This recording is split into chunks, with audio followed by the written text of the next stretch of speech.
Ayan, hello po Team EDC, kumusta? So, ayon nga po sa napanood po natin na ibinalik daw ho ni Beyonce o ni Wifey ang promise ring na ibinigay nga po daw sa kanya ni Hubby. So, para sa akin, bakit ibabalik naman po ni Beyonce? Ano nga ba ang dahilan at bakit niya gagawin iyon? Yung unang-una sa lahat, wala naman po siyang kinalaman sa issue, di ba? Kasi iba po yun no? At alam ko, no, nga pinakita ni Kalinga Prab na may group chat nga po sila wala mo, nag-uusap din po yan sila privately.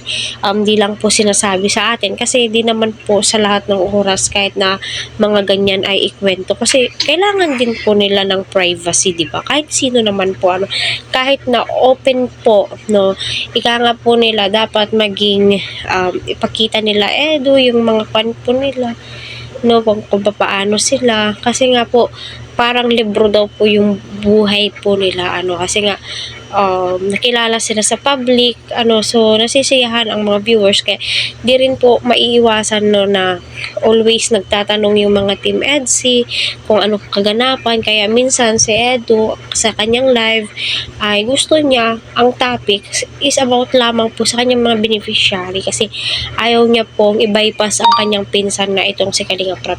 So ngayon sa napanood ko nga po credit sa isang Kalingap reactor din po na si Kalingap TV, napanood ko doon na sinasaad doon sa kanyang title at alam naman po natin napakagaling din po na reactor nito ika nga niya doon na ibinalik daw or yung promise ring, sabing ganon. Para sa akin hindi po kailangan ni Beyonce na ibalik yung singsing. Kasi wala naman po siyang kinalaman sa issue at wala naman po yung katotohanan.